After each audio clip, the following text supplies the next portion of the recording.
Micro নিয়ে যেয়ে বাড়ির থেকে উঠায় নিয়ে আসবে, মস্তান নিয়ে গেছে। তারপরে বিয়ে করিনি আমার জন্য কখনোই, হ্যাঁ কখনোই বিয়ে করিনি। তখন উনি আমার দিকে এরকম করে তাকায় রইছে, দু চোখ মানে ছলছল করতেছে পানিতে। কিন্তু আমি বুঝতে পারিনি যে উনি আমি মরে যাব। ব্রেনে রক্তক্ষরণ হয়েছিল প্রচুর। তখন ওই মামা নিয়ে হসপিটালে যায়। লাকিরি কথা বলা যাবে না এই মুহূর্তে। দেখতেছি কিরকম জানি দুজনে ওই ঘুষ ঘাস করতেছে। এবার ওই আরো 2-4 জন লোকজন যাচ্ছে, যে একটু আলোচনা হচ্ছে। আমার মনে হচ্ছে কি ব্যাপার, কিছু একটা হচ্ছে, যে আমারে লোক আসছে। শুধু আমার মনে হচ্ছে কি গাড়ির শব্দ হচ্ছে। পরে যে সময় লাশের গাড়ি সত্যি সত্যি বাস্তবে আসলো, দেখার জন্য আমার মানে বুকটা ফেটে যাচ্ছিল। ওই বর আসবে এই জন্য লাশ আমার দেখতে দেয়নি। ওই দিনই বিয়ে? ওই দিনই। ওই জন্য ওইখানে লাশ রাখার হ্যাঁ, চেহারাটাই আমার মনে করার মতো কোনো নেই, এখনো মনে করতে পারি না। তাই আমি একজনের কাছে 500টা টাকা দিছে। আমি সে 500 টাকা ওনার সামনেই ছিঁড়ে কুটি কুটি করে ওই জামের পাতার সাথেই মিশাই দিছি। কেন? আসসালামু আলাইকুম প্রিয় দর্শক এবং শ্রোতা, আল্লাহ সর্বাবস্থায় আমাদের সবার মঙ্গল করুন এই প্রার্থনা করে শুরু করছি লাইফের একটি এপিসোড। যে গেস্ট আজকে এখানে রয়েছেন তার কাছে যাবার আগে আপনাদেরকে বলছি, যদি এই অনুষ্ঠানে এসে আপনি আপনার জীবন গল্প বলতে চান এবং যদি মনে হয় যে আপনার গল্প কোনো না কোনোভাবে মানুষের জীবন চলার পথকে কোনো না কোনো দিক থেকে এনরিচ করবে, তাহলে আপনি আপনার গল্পটা এসে এখানে বলতে পারেন। আমরা মনে করি যে একাডেমিক বিদ্যার চেয়ে একজন মানুষের অভিজ্ঞতা লব্ধ জ্ঞান এটা অনেকখানি সিচুয়েশনালি অনেক অনেক বেশি পাওয়ারফুল। তো সেই অর্থে এই গল্পগুলো শুধুমাত্র গল্প নয়, এই গল্প আসলে এক অর্থে দিক নির্দেশনামূলক, জীবনের জন্য অনেক বেশি গুরুত্বপূর্ণ। যাই হোক, ওই জায়গাটাকে নিজেরা নিজেদের মতো করে উপলব্ধি করি। কিন্তু আজকে যিনি গল্পটা বলতে এসছেন তার কাছে যাওয়ার আগে বলছি, যদি আপনি মনে করেন যে হ্যাঁ আমি যেটা বলছি সেটা ঠিক আছে, আসতে পারেন আমাদের কাছে। আমাদের এখানে ফোন নাম্বার হচ্ছে 09639888877। এছাড়া আপনারা চাইলে আমাদেরকে মেইলও করতে পারেন sharemystory24@gmail.com। নাম কি আপনার? লাকি পারভিন। লাকি পারভিন। জি। বয়স কত? 39। 39 বছর বয়স। আপনার জন্ম জেলা? যশোর জেলা কেশবপুর থানা। যশোর জেলার কেশবপুর থানা। জি। আজকে আপনি যশোর থেকে আসছেন নাকি আপনি থাকেন কোথায়? না, আমি থাকি খুলনা জেলায়। খুলনা থেকে আসছেন আপনি গল্পটা বলার জন্য। শুরু করেন আপনি লাকি। আমার আব্বা আমার মেজো মামার সাথে ব্যবসা করতো। আচ্ছা। তখন আমাদের বাড়ি আসা যাওয়া করতো, সেভাবে আর কি আমার মাকে পছন্দ করলো, করে আমার মাকে বিয়ের প্রস্তাব দিল। আমার নানার অগাধ টাকা পয়সা ছিল তখন, অলরেডি আমার আব্বার আরেকটা বিয়ে ছিল। তা আমার ওই সৎ মার কোনো বাচ্চা কাচ্চা হতো না। আপনার মা কি বড় না ছোট? ছোট। ছোট। পরে নানারা রাজি হলো। হওয়ার পরে মার বিয়ের 1 বছরের মাথায় যেয়ে আমি পেটে আসলাম। তখন আবার আব্বারে আমার আম্মু সুসংবাদটা দিল। দেওয়ার পরে আমার আব্বা বলতেছে যে আমার ওই বউর পেটেও 5 মাস হচ্ছে বাচ্চা। এবার আমার মাকে আমার আব্বা মোটেও সহ্য করতে পারতো না। আমি তখন পেটে 2-1 মাস পেটে তা থাকতো এই বাড়ি, খেতে দিত না এরকম। তারপরে আস্তে আস্তে আমার আব্বা কথাই বলা ছাড়ান দিল আমার আম্মুর সাথে। মানে কথাই টোটালি কথা বলতো না, মানে একটা কাজের মেয়ে যেরকম সেরকম ব্যবহার করতো। এমনকি যে ঘরেও আমার মাকে কোনোদিন শুতে দিত না। আমার মা বারান্দায় থাকতো। আমার মার বয়স তখন আছে 17 বছর। ওরকম একটা মেয়ে বারান্দায় থাকা মানে তো বোঝেন। তারপরেও মা কষ্ট করে থাকতো, কারোর ঘরে একটু জায়গা হতো না। এভাবে থাকতে থাকতে এবার মামা বাড়ি আসতো যেত, কিন্তু কিছু বলতো না। যে বললি এবার যদি মানে আমার আব্বাকে আমার মা প্রচন্ড ভালোবাসতো। আচ্ছা। তা কিছু বলতো না, যে বললে আবারই দেখা গেল আমার নানা নানি বা মামারা, বড় মামারা যারা আছে তারা বলবে যে ওইখানে আর যাওয়ার দরকার নেই। তারপরে আমার মার চেহারা দেখে আর কি এরা বুঝতে পারলো যে খুব একটা টেনশনে বা ইসের ভিতরে রয়েছে। তার দেখেন মানে এইখানে এসে কিছুদিন থেকে আবারই চলে যেত আব্বার টানে, এরকম করতো। যখন আমি হব তখন আমার মামারা আর কি আমার মারে নিয়ে আসলো আইনে। এখানে আমি জন্মগ্রহণ করলাম আমার নানার বাড়ি। করার পরে আমার আব্বাকে আমার মা সংবাদ দিল, আমার আব্বা আসলো না, বা ওই বাড়িতে কেউই আসলো না। তারপরে আমার যখন 3 মাস বয়স তখন আমার মা আবার নিজের থেকেই গেছে, যে ওরা যোগাযোগ না করতে পারে, কিন্তু আমি তো যাব শ্বশুর বাড়ি। যাওয়ার পরে কেউ কথা বলে না, মারে থাকতেও দেয় না। মা, আমি ছোট মানুষ, আমারে নিয়ে ওই মানুষের পাড়ায় ওর বারান্দায় যেয়ে থাকতো। থেকে থেকে মোট কথা তারপরও থাকার চেষ্টা করেছে। যদি আমার আব্বা একবার একটু কথা বলে আর যদি আমার মুখটা একবার দেখে, তাহলে হয়তো সন্তানের মুখ দেখলেও বাপের মন ফিরতে পারে। তা আমাকে দেখানোর জন্য আমার মা খুব চেষ্টা করেছে আব্বাকে, কিন্তু আব্বা নিজের থেকে কোনো সময়ই চাইনি আমার মুখ দেখতে। যার জন্যই দেখতে পারিনি। তারপরে মা এরকম একদিন মানে আমার আব্বা আমার ওই বড় বোন তো হওয়ার পরে বড় বোনরে কোলে নিয়ে উঠানে দাঁড়ায় রয়েছে। এবার মাও আমাকে নিয়ে আমাকে ওই মানে কালির যে টিপ এগুলো দিয়ে বেশ পাউডার টাউডার দিয়ে সাজায় গুছায় মা আসছে আব্বার সামনে যেয়ে দাঁড়াইছে যে তোমার মেয়ে নাও, কোলে নাও। হ্যাঁ, কোলে নাও। তখন আমার আব্বা আমাকে ওই বড় মার ভয়তে তাকায় দেখিছে, কিন্তু কোলে নিতে সাহস পাইনি। তা আমার মা খুব কষ্ট পাইছে।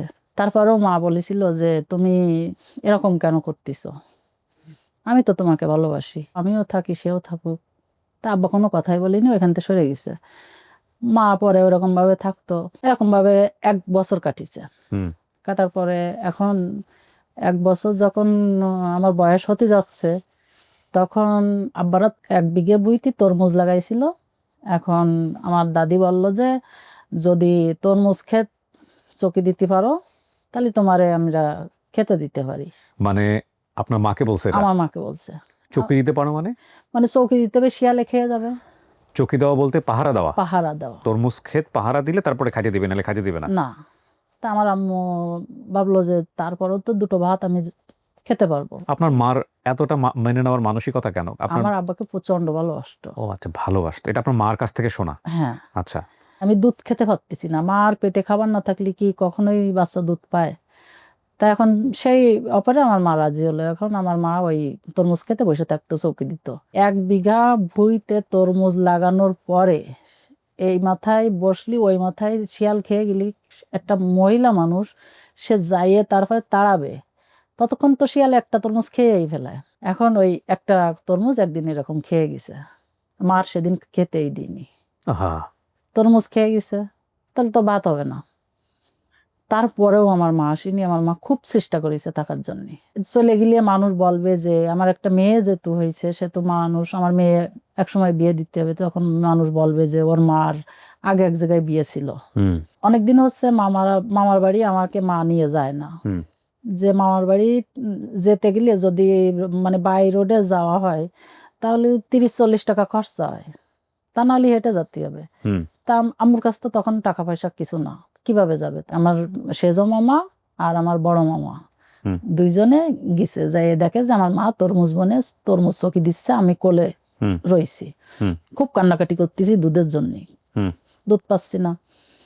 এখন আমার মামারা বলতেছে যে বাবু কি অবস্থা, তোমার কি অবস্থা, আর লাকিরও বা কিরকম অবস্থা, এ কি অবস্থা হয়েছে তোমাদের? তা মা বলতেছে কই কি হয়েছে, কিছুই হয়নি। বললো কি বউ আমরা একটু পানি খাবো, তুমি যাও দিয়ে একটু পানি নিয়ে আসো তো। আর মামারা রয়েছে ক্ষেতে, বাড়ির পাশেই ক্ষেত। তখন আমার মা পানি আনতে গেছে, এই ফাঁকে আমার 2 মামা আমাকে নিয়ে চলে আইছে বিলদে বিলদে। মাকে বলে নাই? মাকে বলে নাই। এবার মা পানি এনে দেখে যে আমার মেয়েও নাই বাইরেও নাই। তখন মা অপেক্ষা করতেছে, তাহলে হয়তো কোথাও ঘুরতে গেছে বা বাড়ি নিয়ে গেছে দেখানোর জন্য লাকিরি, তা হয়তো বা ফিরে আসবেন। এবার অপেক্ষা করতে করতে সন্ধ্যা পার হয়ে গেছে। তখন মা যখন দেখতেছে সন্ধ্যা পার হয়ে গেছে এখনো মেয়ে নিয়ে আসতেছে না, তাহলে মেয়ে নিয়ে আর আসবে না। মা তো আর থাকতেও পারতেছে না, মানে বাপ তো মার সাথে কথা বলে না বা ওই বাড়ির কেউই কথা বলে না, তাহলে মা তো আমারে নিয়েই থাকে। মানে আমিও যদি না থাকি মা কিভাবে থাকবে? মা করলো কি যে ওইখান থেকে মা ওই বড় গাং, মানে সে গাং আমি পরে দেখেছি, আমি একটু বড় হয়ে, সে গাঙ্গের দিকে এরকম তাকালে পুরো কালো পানি একেবারে। তা আমার মা আমার জন্য ওই গাং পাড়ি দিয়ে চলে আইছে সন্ধ্যার পরে। আসার পরে পুরো শাড়ি টাড়ি সব ভিজা। পরে আসার পরে মামারা জিজ্ঞেস করতেছে যে আসবি না, তা আসলি কেন? এবার মা বলতেছে তা আসবো না, আমার মেয়ে নিয়ে চলে আসিস, তা আসবো না কেন?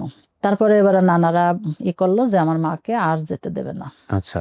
মা থাকলো, কিছুদিন থাকলো, যে আস্তে আস্তে দেখি আমার আব্বার সাথে যোগাযোগ করে কোনোভাবেই আমি এই বাড়িতে যেতে পারি কিনা। মা আমাদের তখন তো ফোনের যুগ না, সিটির যুগ। মা সিটি লিখে লিখে ওই পোস্ট করতো, কয়েকটা সিটি লিখেছে। আমার আব্বা কোনো সিটির উত্তরও দেয় না বা মাকে নিতেও আসে না। মা বলেছে দেখো আমার আর জাতি দেবে না, এরকম এই তোমার মেয়েও এরা রাখবে, আমারও রাখবে, আমার রেখে দেখা গেল অন্য জায়গায় আমার বিয়ে ঠিয়ে দিয়ে দেবে না, তুমি আমারে নিয়ে যাও। আচ্ছা। কিন্তু আমার আব্বা কখনোই আসেনি।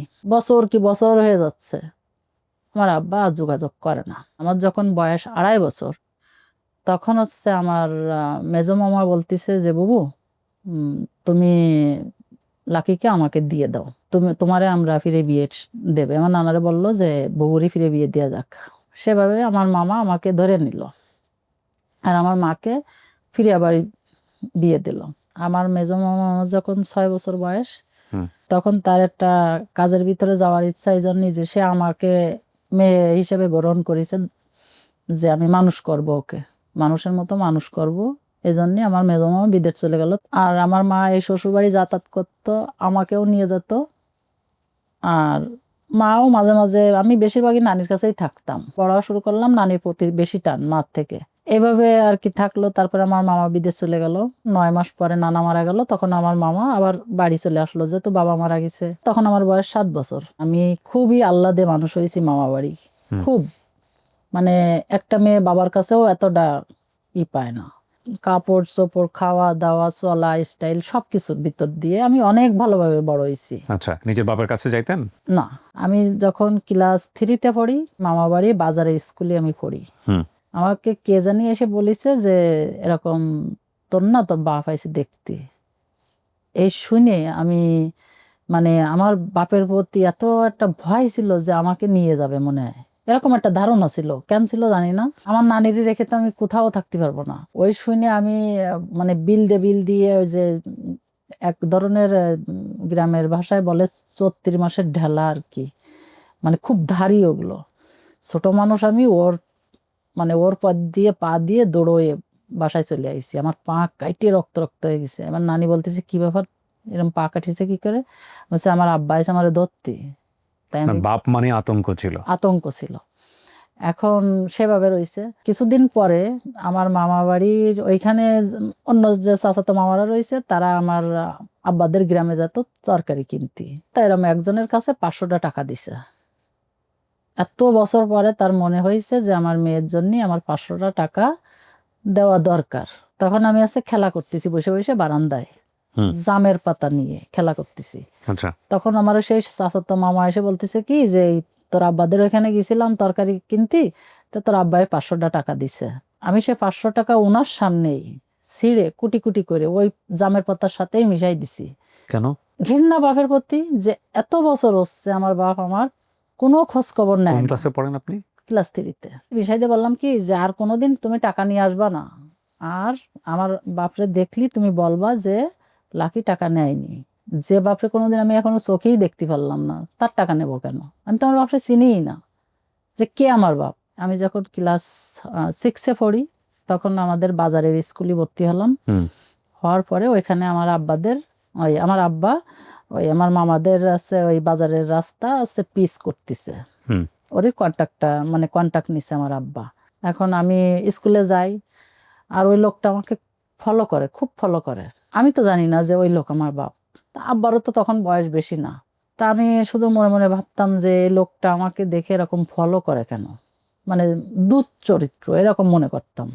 কয়েকদিন এরকম হয়েছে যে উনি তাকায় থাকে, আমি যত দূর হেঁটে যাব উনি আমার দিকে তাকায় থাকবে। একদিন এরকম কলে পানি নিতে আইছি, মাঠের কোনায় আছে কলটা ছিল, মানে বাজারের ভিতরে। তা আমি পানি খাচ্ছি গ্লাসে, এখন উনি এগোয়ে আইসে, এসে বলতেছে যেরকম মা আমার এক গ্লাস পানি দিবা।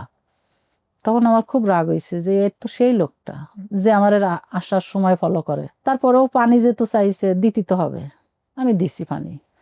তখন পানি কি নেবে, উনি আমার মুখের দিকে তাকায় রইছে। আমার প্রশ্ন করেছে তোমার আব্বার নাম কি। আমার আব্বা জানতে চাইছে যে আমি আমার বাপের নাম জানি কিনা বা পরিচয় দিই কিনা। তখন আমি বললাম যে আমার বাপ নাই, আমার মার নাম শিফালি। এটা মনে আছে আপনার স্পষ্ট? স্পষ্ট মনে কোন আছে। ক্লাসে পড়েন তখন আপনি? আমি ক্লাস 6-এ পড়ি। তখন উনি আমার দিকে এরকম করে তাকায় রইছে, দু চোখ মানে ছলছল করতেছে পানিতে। কিন্তু আমি বুঝতে পারিনি যে উনি আমার আব্বা। আমি খুব আনন্দ ফুর্তি করতাম স্কুলের ভিতরে, মানে আমি সব থেকে বড় লোক ছিলাম। আমি প্রতিদিন বান্ধবীদের 30টা করে সিঙ্গাড়া আমি খাতাম প্রত্যেক দিন। টাকা পেতেন কই? আমার মামা তখন কি বিদেশে? আমার মামা হোটেল ঠিক করে দিছিল যে আমার ভাগ্নি যা নেবে তাই সব দিও। খুব আদর করতো আপনাকে মামা? খুব আদর করতো। কোন মামা এটা? মেজো মামা? মেজো মামা। আমি ভাবতেছি মনে হয়। আর মা তখন শ্বশুর বাড়িতে? মা শ্বশুর বাড়ি। ওই দিনই আমার আব্বা 1 কেজি মিষ্টি কিনে দপ্তরি দিয়ে স্কুলের ভিতরে ফাটাই দিছে। এখন দপ্তরি নিয়ে যায় আমাকে বলতেছে যে লাকি এদিকে আসো। আমি মনে করছি যে হয়তো বা আমার মামা দিতি বলিছে এই জন্য মিষ্টি দিছে। মিষ্টিটা আমি হাতে নিছি, নেওয়ার পরেই উনি আমারে বলতিছে যে মিষ্টিটা কে দিছে জানিস? তা আমি বলতেছি কে দিছে? বললি তো খাবি না। তা আমি বলছি কি কে দিছে বলেন? তোর আব্বা দিছে। আমি তখনই ওনারে মিষ্টির প্যাকেটটা দিয়ে বললাম কি আমি ভিখারি না, ইচ্ছা করলে এরকম 10 কেজি মিষ্টি আমি কিনে সবাইরই খাওয়াতে পারি। আমি এই মিষ্টি আমার খাওয়ার দরকার নেই, যে দিছে তার কাছে দেওয়া। আমার সামনে যদি কোনোদিন এসে আমার আব্বা বলতে পারে যে আমি তোমার বাপ, তোমার মিষ্টি দিচ্ছি, 1 প্যাকেট নাই, একটা আমি সেদিন খাবো। তা বলতেছে কি তোর বাপ তো তোর সামনে আসতে চায়, ভয়তে আসতে পারে না, তুই যদি কিছু বলিস। আমার আব্বা আমার সামনে আর আসলো না। তা মামার ইচ্ছা ছিল যে মামা আমাকে 20 লাখ টাকা, আর তখনকার 20 লাখ টাকা আর তখনকার 5 ভরি মানে স্বর্ণ জি আমাকে দিয়ে আমাকে বিয়ে দিবে।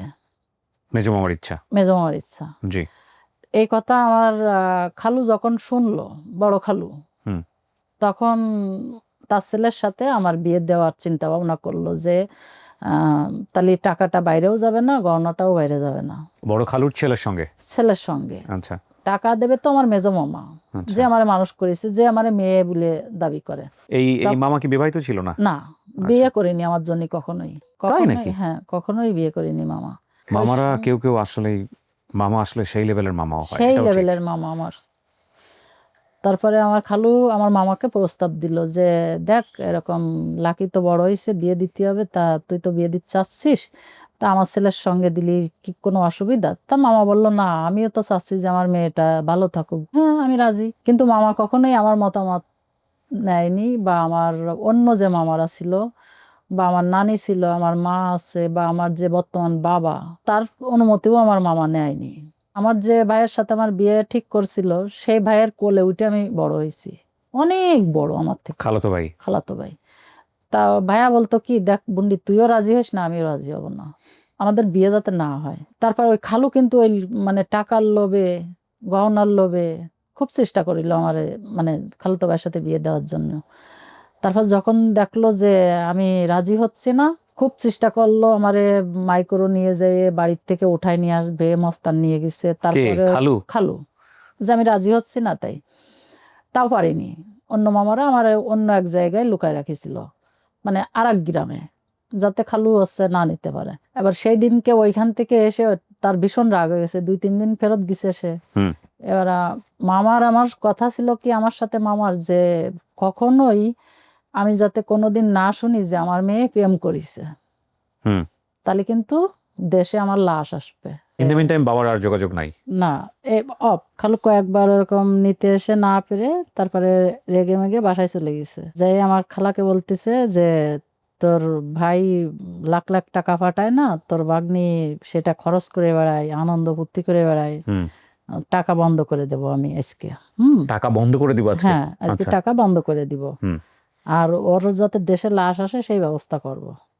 রেগে গেছে অনেক? রেগে গেছে, রেগে যে খালাকে এই কথা বলেছে। বলার পরে আমার মামার কাছে হয়তো চিঠি লিখেছে, নয়তো বা ফোন করেছে। তখন নপাড়া থেকে ফোন করা যেত। আপনার মামা ওই সময়টাতে? মামা থাকতো ইউরোপ। মামার কান পর্যন্ত পৌঁছাইছে যে এরকম তোমার মেয়ে এরকম প্রেম টেম করে বেড়াচ্ছে, হ্যাঁ, খুব মানে সে একটা উচ্ছৃঙ্খলা মেয়ে হয়েছে, উচ্ছৃঙ্খল জীবনযাপন করতেছে, এরকম মানে খুব বাজে একটা কথা। কোন ক্লাসে পড়েন তখন আপনি? আমি ক্লাস 7-এ পড়ছি। যেহেতু আমার মামা এটা ডিক্লার দিছে যে যদি কোনোদিন আমার মেয়ে প্রেম করে সেদিন আমার দেশে লাশ আসবে, তাহলে এই কথা তো একটা অস্ত্র হিসেবে ধরা যায়। এই জন্যই খালু আর কি এই কথা বলার পরে মামা খুব কষ্ট পাইছে। পাশে যে বন্ধুটা ছিল, যে কলিগ পাশের রুমে, তার বলেছে তার বাসা ছিল খুলনাতে। তা বলতেছে ইব্রাহিম আমি আমার ভালো লাগতেছে না, আমি বাসায় চলে যাচ্ছি। এবার সে বলতেছে কেন? তা বলছে আমার এমনি খারাপ লাগতেছে শরীরটা, আমি বাসায় চলে যাচ্ছি। বলছে আমিও যাবো তাহলে তোর সাথে। মানে মামার মুভমেন্ট দেখে ওনার একটু সন্দেহ লাগিছে। তারপর আস্তে আস্তে বলতেছে যে এই বিষয় আমার মেয়ে সম্পর্কে এই শুনলাম, আমি আর বাইসে থেকে কি করব, আমি মরে যাব। তখন আপনাকে মেয়ে বলে সম্বোধন করতেন? হ্যাঁ, আপনি কি ওনাকে বাবা ডাকতেন? না, মামায় বলতাম, কিন্তু উনি আমাকে মেয়ে বলতো। এগুলো শুনছেন আপনি পরবর্তীতে? ওই মামার কাছ থেকে শুনছি যে মামা ছিল, মামার সাথে মামা ছিল হাই প্রেশার। আপনার সঙ্গে বাড়িতে কথা বলা যায়? যে একজনের কথা তো যাচাই করতে হবে। কথা বলা যায় না। ও কথা বলা যাইতো না? না না, চিঠি যাইতে আসতে 1 মাস লাগতো। আর যদি কথা বলা যেত এক্সচেঞ্জের মাধ্যমে, সেটা হচ্ছে নোয়াপাড়া থেকে যশোর জেলা। ও ও যেটা ওনারা বলছে, হ্যাঁ ওনারা বলছে যেটা ওইখানে কত যাই হোক, বড়- এখানে একটা মিসকমিউনিকেশন আছে। তো তারপরে কি হয়েছে? তখনই মামা স্ট্রোক করেছে। স্ট্রোক করে মামার আর কি খুব খারাপ অবস্থা, ব্রেনে রক্তক্ষরণ হয়েছিল প্রচুর। জি। তখন ওই মামা নিয়ে হসপিটালে যায় মামাকে, কিন্তু আমরা তো কিছুই জানি না এর ভিতরে। যখন আমার খালু ওই যে নিতে আসতেছে, আমার ডিস্টার্ব করতেছে, বারবার নিতে আসতেছে, তখন আমি একটা চিঠি লিখলাম যে মামা তুমি আমাকে বড় করিছো, কিন্তু আমার অন্য অন্য মামারা তো আমাকে তোমার টাকা দিয়েই মানে গাইড দিয়ে বড় করিছে, আর আমি এমন কোনো কাজ কখনোই করব না যাতে তোমার মাথা নিচু হয়। ভাইজানের সাথে আমারে তুমি বিয়েটা দিও না মামা, তাহলে আমি কখনোই ভালো থাকবো না। মামা তো হসপিটালে, এবার ওই কলিকির বাসায় যাই আর কি সিটিটা পাইছে, ও যে সিটি ফেলানো রয়েছে, পরে দেখে যে আমার মামার সিটি। পরে উনি হসপিটালে নিয়ে যায়, মামার তখন একটু জ্ঞান ছিল অল্প, তখন ওই বলতেছে হাবিব এরকম তোর মেয়ে চিঠি লিখেছে, তাকে আমি পড়ে শোনাবো। তা মামা এরকম গান নাড়াইছে যে হ্যাঁ। তখন উনি পড়ে শোনাইছে আমার চিঠিটা। শোনানোর পরে মামা ওইখানে বলল যে তুই এক কাজ করবি, যে তুই আমি তো আর বাঁচবো না, আমার মেয়ে যাতে ওইখানে বিয়ে না দেয়, তুই সর্বোচ্চ চেষ্টা করবি, বাংলাদেশে যে বলবি যে আমার মেয়ে যাতে ওইখানে না দেয়। এই বলে মামা ওইখানে মানে মারা গেল। মারা যাওয়ার পরে ওই যে মামা ছিল, ওই মামা আর কি মানে সবকিছু ঠিকঠাক করে ঠরে মামা মারা যাওয়ার কতদিন পরে জানছেন আপনারা এটা? মামা মারা যাওয়ার 1 সপ্তাহ পরে আমরা জানছি। কিভাবে জানছেন? এটা হচ্ছে আপনার মামা সম্ভবত সচিবালয়ের মানে সরকারি আধা সরকারি কোনো চাকরি করতো, যার জন্যই সচিবালয় আইছিল মামার প্রথম লাশের সংবাদ। আচ্ছা। এবার সচিবালয় থেকে আমাদের চিঠি পাঠাইছিল বাসায়। 1 সপ্তাহ পরে চিঠি আসলো। আমি তখন ক্লাস 7-এ উঠেছি। তা গরমকাল, আমি আমার মামাদের বাড়ি একদম ঘরের পাশে একটা দোকান ছিল, আমি দুপুরবেলা খেয়ে ওইখানে বসতাম একটু বাতাসে। পোস্টমাস্টার এসে বলতেছে কি লাকি তোর নামে চিঠি আইছে। তা খুব খুশি যে আমার মামা আমার চিঠি পাঠাইছে, প্রতি মাসেই তো চিঠি পাঠায়। এবার খুশিতে খুশিতে আমি চিঠিটা হাতে নিছি, ভিতরে খুলে দেখি যে ইংলিশে লেখা। এখন আমি তো ক্লাস 7-এ পড়ি, ইংলিশ তো পড়তে পারবো না ওইভাবে চিঠি। আমার খালু আছে একটা MBBS ডাক্তার, আমি যাই খালারে বলতেছি খালা এই মামার চিঠি আইছে কিন্তু ইংরেজিতে লেখা, তো আমি পড়তে পারতেছি না, তা খালুর একটু বলো দিন তুমি যে আমার এই চিঠিটা পড়ে একটু শুনোতি। এখন খালুর এই ঘরে নিয়ে যায়, বলতেছে কি দেখো দিয়ে এরকম হাবিব চিঠি পাঠাইছে, তাই ইংরেজিতে লেখা, লাকি তো পড়তে পারতেছে না। খালু চিঠিটা পড়ে চুপচাপ হয়ে গেছে। মৃত্যু সংবাদ। হ্যাঁ চুপচাপ হয়ে গেছে। এবার আমি তো অপেক্ষা করতেছি বারান্দায় যে কি বলে। এবার আমি খালার বলতেছি খালা তো কি লিখিছে, তা খালু তো কিছু বলতেছে না। এবার খালা আবারও যাই বলতেছে যে কি লিখিছে বলো না কেন, দাঁড়ায় রয়েছে মেয়েটা শোনার জন্য। খালা বাইরে এসে বলতেছে কি যে ও কিছু না, এমনি তোদের কোনো সিটি না, ও আইসে সচিবালয় থেকে অন্য একটা বিষয়, ও তোর মামা পাঠায়নি। খালা ওই কথা বলার পরে আমার একটু সন্দেহ, আমি আবারও সিটিটা হাতে নিছি। নেওয়ার পরে আমি ভাবতেছি যে মামা সিটি আমার নাম লেখা উপরে, তাহলে কিভাবে আমার মামা সিটি হয় না। এবার ওরা স্বামী স্ত্রী দুইজনে মনে হয় বলা বলি করেছে, বিশেষ করে লাখি আর ওর নানি দুজনকে এই সংবাদ দেওয়া যাবে না। দেখতেছি কিরকম জানি দুজনে ওই ঘুষ ঘাস করতেছে। এবার ওই আরো 2-4 জন লোকজন যাচ্ছে, যে একটু আলোচনা হচ্ছে। আমার মনে হচ্ছে কি ব্যাপার, কিছু একটা হচ্ছে, যে আমারে লোক আসছে। চলে আইসি ওইখান থেকে ওই চিঠিটা হাতে করে নিয়ে। এবার আমার সেজম আমি বলতেছে কি হয়েছে, আমি বলছি কি জানি মামা চিঠি লিখেছে, তাই ইংলিশে আমি তো বুঝতেছি না, ওরা তো বলতেছে না, কিরাম জানি ওরা করতেছে। এখন আমার সেজম আমি গেছে যে শুনলো, শুনে বলল মানে তখন ওরাও বললো মামিও বললো যে লাকিরি কথা বলা যাবে না এই মুহূর্তে, তাহলে তো ওর কান্নাকাটি করে পুরো হয়ে যাবে না। মামি এসে বলতেছে যে এরকম তোর মামা একটু অসুস্থ, তাই আসছে ডাক্তারের কাছে নিয়ে গেছে, তাই সেইখান থেকে আর কি এই চিঠিটা আইছে। এখন আমি ছোট মানুষ, আমার যেটা বুঝাচ্ছে আমি সেটাই বুঝতেছি, কিন্তু আমার কেন জানি আমার বুকের ভিতরে মানে ভাঙ্গে চুরে তছনছ হয়ে যাচ্ছে। মানে আমি টের পাচ্ছি যে আমার মানে হয়তো কিছু একটা হয়েছে, কিন্তু আমার মামা যে মারা যাবে এটা আমি কখনোই ভাবিনি, মানে আমার মাথায়ও আসেনি যে মামা মারা যাবে। হয়তো মামা অসুখ বিসুখ হয়েছে, এরকম মুরব্বীরা সবাই এক জায়গায় ওই কথাবার্তা বলাবলি করতেছে, কিন্তু আমার কখনোই সেই আলোচনার ভিতরে আমার রাখতেছে না। আমার নানিকে, নানিরও শুনতে দিচ্ছে না, আমাকেও না। যখনই যাচ্ছি তখনই তারা অন্য প্রসঙ্গে কথা বলতেছে এরকম। পরের দিনকে এবার মামার লাশ আনতে যাবে, মানে লাশ তখন বাংলাদেশে চলে আইছে সচিবালয়ে। ওরা সবাই আলোচনা করেছে যে আস্তে আস্তে লাখিরি আস্তে আস্তে শয়ে শয়ে বলতে হবে, এক ধাক্কায় বলা যাবে না যে ওর মামা মারা গেছে, কারণ আমার মামা ছিল আমার পৃথিবী। এখন আমার মা আমাকে বলতেছে যে তোমার কি আমার পরে দোষী না মামার পরে? তা আপনার মা এটা বলতেছে? হ্যাঁ, তা আমি বলতেছি আমার মামার পরে। তা বলতেছে আমি তো তোমার পেটে রাখিছি। তারপরে আমার মামার পরে। তারপরে আমি বলতেছি তারপরে আমার নানির পরে। তো তারপরে তোমার পরে। এই কথা বলার পরে তখনও মা বলতে পারলো না। পরে আবারও মা চেষ্টা করলো, চেষ্টা করে মা আমার বলতেছে কি যে তোমার মামা তো অসুস্থ, তা তোমার মামার যদি কিছু হয়ে যায় তা তুমি যদি কান্নাকাটি করো তো তোমার নানি কিন্তু মরে যাবে না। নানির পরও প্রচন্ড টান আমার। তখন আমার মা বলতে পারলো না যে আমার মামা মারা গেছে, শুধু আমার মুখের দিকে তাকায় যে আমার পুরো পৃথিবী তো আমার মামা। তাই যারা আনতে যাবে লাশ তারা আসছে বলা বলি করতেছে যে কিসে আনবে লাশ, ঢাকা থেকে কিসে নেবে। এক নানা আলোচনা করতেছে মুরব্বীরা, সে নানা বলে উঠিছে কি টিরাকে করে আনলি তো হয়ে যায়। তখন আমি ওইখানে উপস্থিত, আমি বলতেছি আমার মামা আসবে প্রাইভেট কারে, টিরাকে আসবে কেন? তা আমার আর এক নানা বলতেছে কি যে আরে না, ও তো বোঝে না, মূর্খ মানুষ, মানে প্রাইভেট কার বলতে গেছে, ও সে টিরাক উল্লেখ করে ফেলিছে। আমি তখনও বুঝতে পারিনি যে আমার মামা মারা গেছে, হয়তো গুলতি উপরে মানুষের। আপনার আসলে ছোটবেলায় দেখা ওই স্মৃতি তো মনেও নাই। না মামাকে তো আপনি সে অর্থে দেখেনও নাই বলা চলে। না হ্যাঁ, কারণ উনি কিন্তু দেখে নাই, কারণ দেখছে যে বয়সটাতে, সে বয়সে তো ওনার মনে থাকার কথা না সারা জীবন ধরে ধরে। জি। এবার ওই বলার পরে আমি তখনও বুঝতে পারিনি যে আমার মামা মারা গেছে। হুম এবার লাশ আনতে গেছে, যখন মানে মা বাবা পার হয়ে গেছে, তখন আমার খালু ফোন দিয়ে বলতেছে এবারে লাকিরি বলতেই হবে। হুম আর মা রে, দুজনরে না বললি ওরা দুজন হঠাৎ করে দেখলি হয়তো বা স্ট্রোক হবে। সবাই মিলে বললো যে তোর মামা যদি মারা যায় তো তুই কান্নাকাটি করলি তোর নানি হয়তো স্ট্রোক করবে, তো চাস কি নানি স্ট্রোক করুক? তখন বলতেছি না, তা আমার মামা মারা যাবে কেন? যখন আমার মামা মারা যাবে সংবাদ বলিছে, তখন আমার মনে হলো কি আমার পুরো পৃথিবী মনে হলো কেঁপে গেল। আমার পায়ের তলে মাটি, মনে হলো আমি ওইটুকু মানুষ, ক্লাস 7-এ পড়ি। মানে আমার কিভাবে বোঝাবো আমি বলতে পারতেছি না যে কিভাবে আমার কি হয়েছিল তখন। ওইখানে কান্নাকাটি করতে থাকলাম। তো নানিরই তুই বুঝ দিবি, তুই ছাড়া নানিরই কিন্তু কেউ বুঝ দিতে পারবে না। এবার আর সবাই আমারে বুঝ দিয়ে আবার এই নানিরই যে বলতিছে যে তুমি যদি কান্নাকাটি করো তাহলে কিন্তু লাখি কিন্তু বাঁচবে না। এই একটা সুবিধা গ্রামের মানুষজনের, একসাথে অনেক মানুষজন থাকে তো, এই অনেক বিপদে সবাই মিলে পাশে থাকে, অনেক আনন্দে সবাই শেয়ার করে।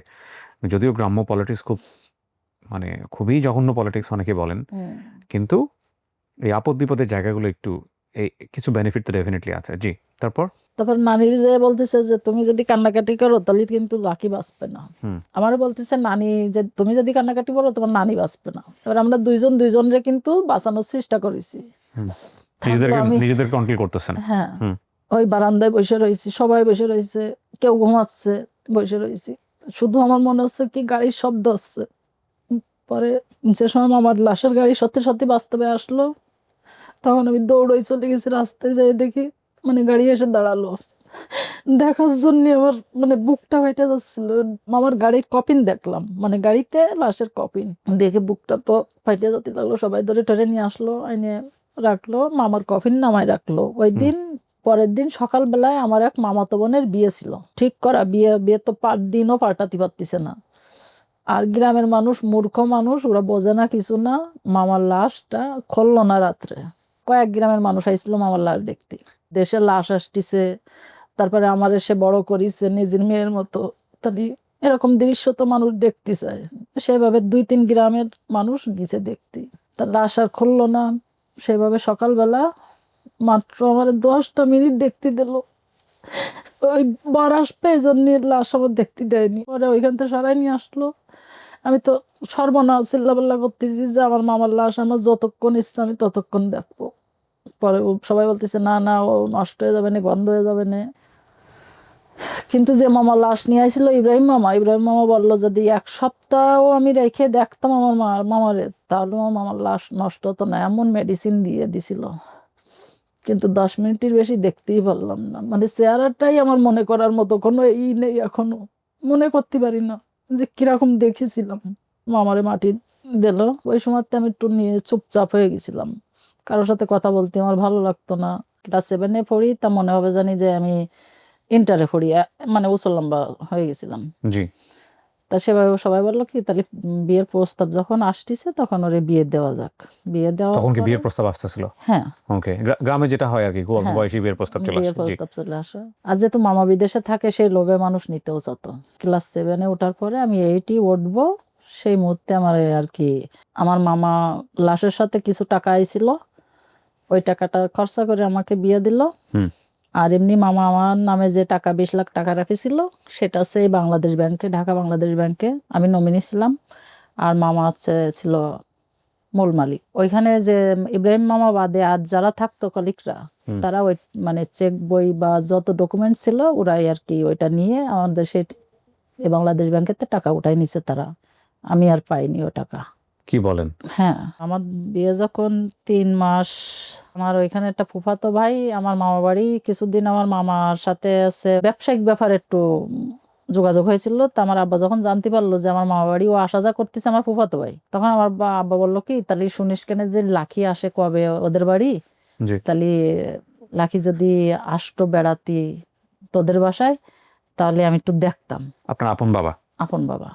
তখন আমার ওই ফুফাতো ভাই আমার মামাদের বলিছে যে বিয়ে শাদী হয়ে গেছে, ওর বাপ একটু দেখতে চাচ্ছে, ও তো এখন যদি বাপের ওইখানে যাতায়াত করে তাহলে ওর ভালো হবে। আমার নানি বলার পরে আমি চিন্তা করলাম জীবনেও বাপের বাড়ি যাইনি। আমার শ্বশুর বলে যে বাপের সাথে যোগাযোগ রাখতে, যাইয়ে দেখি আমার বাপ কেমন।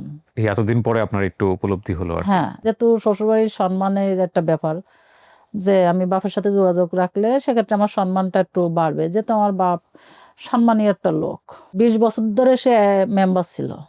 আপনার বাবা? আমার বাবা ছোট মামারে সঙ্গে করে নিয়ে আমি ফুফাতো ভাইয়ের বাড়ি গেছি। আমার ফুফু আগে বলেছে যে তোর আব্বা আসতেছে। তো শুনে আমার মানে আমার ভিতরে কিরকম একটা আনইজি ভাব লাগতেছে, যে কখনোই তো দেখিনি, আজকে প্রথম দেখবো। যখন আব্বা আমার সামনে আসলো, আসার পরে তো আমি পুরো অবাক হয়ে গেছি। এই লোকটারে তো আমি প্রতিদিনই দেখি, মানে স্কুলে যখন যেতাম তখন তো দেখতাম যে এই লোকটা আমাকে ফলো করতো, এই লোকটা আমার কাছ থেকে পানি খাতো। এই আমার বাবা, মানে আমি পুরো ওইখানে অন্যরকম একটা চলে আসে আমার ভিতরে, যে এই লোকটারে সে কোনোদিনও বলেনি যে আমি তোমার বাবা? না, কখনোই বলেনি। তখন আমার আব্বা আমার দিকে খুব করে তাকায়ে মানে কান্দিছে, কান্দে পরে আমারে জড়াই ধরিছে। পরে আমিও কান্নাকাটি করলাম, উনিও কান্নাকাটি করলো। করার পরে বলতেছে যে তোমার সাথে যোগাযোগ না রেখে ভুল করেছি, তোমার না দেখে ভুল করেছি, তুমি আমার এখানে আসবা যাবা করবা, একথা প্রথম শুরুতে বলিছে। আমি বলছি, ঠিক আছে। কিন্তু আব্বা বলতে আমার একটু কষ্ট হয়েছে। আমার বারবার বলতেছে একটু বাবা বলে ডাকো, একটু বাবা বলে ডাকো, মা একটু ডাকো বাবা বলে। তা আমি ডাকতেছি না সেরকম। অনেক রাত পর্যন্ত রয়েছে। এর ভিতরে আমার দাদা আর দাদিরই সংবাদ দিচ্ছে আমার আব্বা, এইখানে লাখি আইছে, তোমরা যদি দেখা করো তাহলে আসো। প্রথম দেখতেছে পুতনি এই জীবনে। 14 বছর বয়স আমার তখন। 14 বছর বয়সে বিয়ে হয়েছে আপনার? বিয়ে হয়েছে। আর আমিও ওই জীবনে প্রথম আমার দাদা আমার দাদিকে দেখলাম। পরে আব্বা চলে যাচ্ছে আর বলতেছে যে এরকম তোমার বাসায় যাওয়ার দরকার নেই, সকালবেলা এসে আমি তোমার সাথে এখানে দেখা করবানি। বাসায় গেলে ওই তোমার ওই মা আবারও অশান্তি করবে না, হ্যাঁ, ওগুলো তো তোমার ভালো লাগবে না। কিন্তু শুনে কথাটা শুনে আমার খুবই কষ্ট লাগিছে, যে আমি তো বাবার বাড়ি আইছি, বাবার বাড়ি যাব এই আশা নিয়ে, তাই না? তা সেইখানে আমার যদি বাবা বলে যে বাড়ি যাওয়ার দরকার নেই, তা আমি বললাম ঠিক আছে, আপনি যেটা বলবেন সেটাই, যাব না আমি। তো বিকেলবেলা ফুফু বলতেছে কি চল একটু হাঁটতে হাঁটতে বাবার বাড়ি না ঢুকিস তুই, মানে রাস্তা দিয়ে বাবার বাড়ি মানে একটু দেখে তো যাবি যে কোন জায়গায় বাবার বাড়ি বা কিরকম বাড়ি, একটু উকি দিয়ে যাও। একটু উকি দিয়ে তো যেতে পারিস। আমার আপন ফুফু না, এটা হচ্ছে আমার বাপের ফুফাতো বোন। যাওয়ার পরে দেখি যে রাস্তার সাইডেই বাসা। তা আমার বড় মা ওই হাঁস মুরগির খাতি টাতি দিচ্ছে একদম ওই রাস্তার সাইডে দাঁড়ায়। তখন আমার ফুফু বললো কি শোন, তোর আব্বা যতই না বলুক একটু ঢুকে একটু ঘুরে দেখে চলে আসবি, না বসলি তুই যে সালাম দিবি মারে, যেভাবে মারে সম্মান করতে হয় সেভাবে। আর আমি যাই বলতেছি আম্মু আসসালামু আলাইকুম, সে আমার কথার কোনো জবাব দিল না। সে কিন্তু আমার চেনেও না, কষ্ট লাগলো আমার। তো আমি ফুফুরে বলতেছি ফুফু আমি ভিতরে যাবো না, তুমি চলো বাসায় চলো। তা বলতেছে না চল, তোর অন্য চাচিরা আছে সব, মানে ঘুরে দেখে যায়। আমার ফুফু আমাকে নিয়ে ওই চারি সাইডে আমার সব চাচাদের ঘর, দেখালো ঘুরাই ঘুরাই আমি যখন ফিরে আসতেছি আর এক চাচি বলতেছে এদের বাড়ি বসতি দিল না তো কি হয়েছে, তা আমাকে বাড়িতে কর।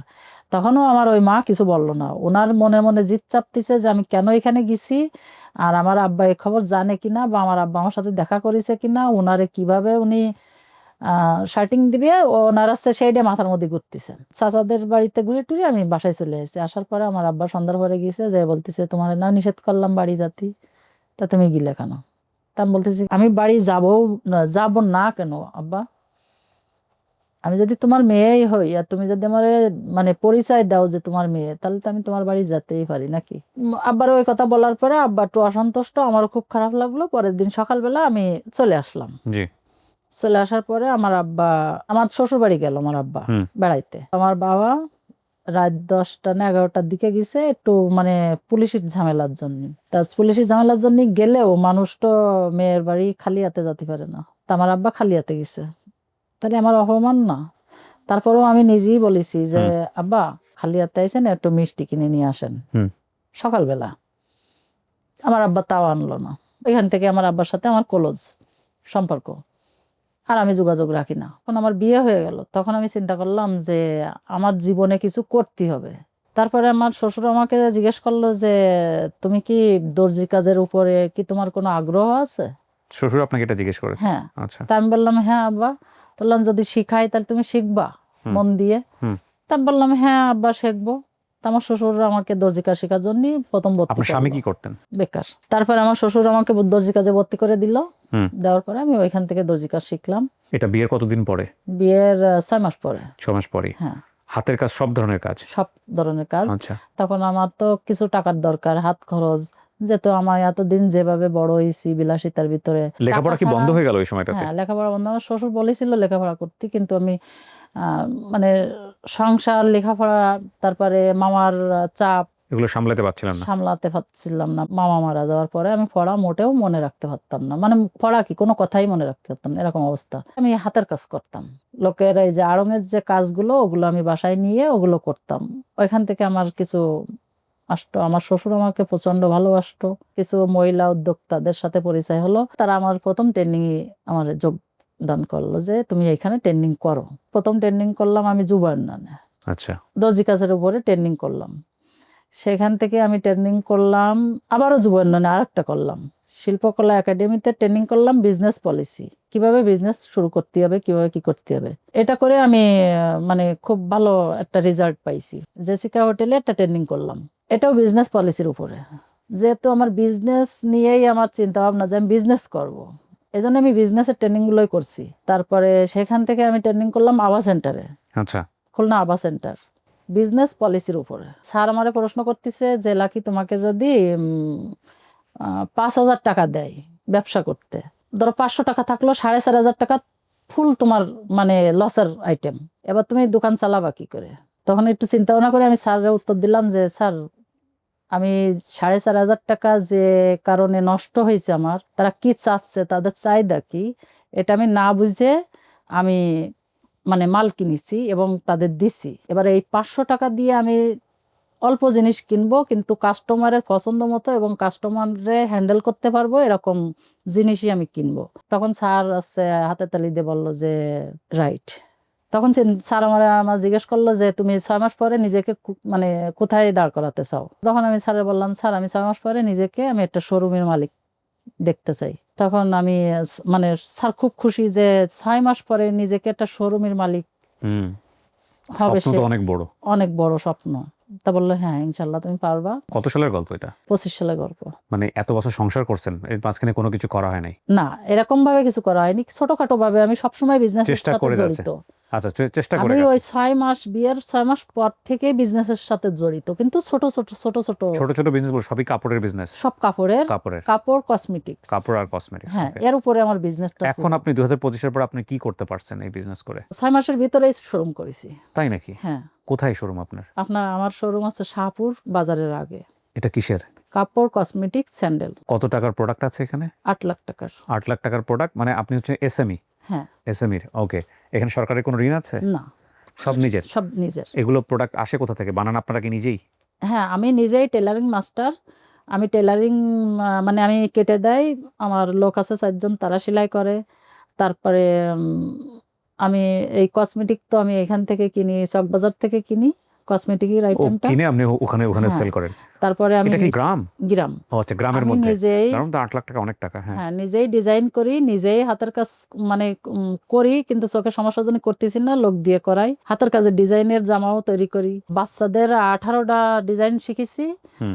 আর বড়দের 12-13টা ডিজাইন শিখেছি, সব ডিজাইনের জামা। এখন বর্তমান আমি আছে ডিজাইন মাস্টার বললে চলে, সবাই আমার কাছে ডিজাইন নিয়েই আসে।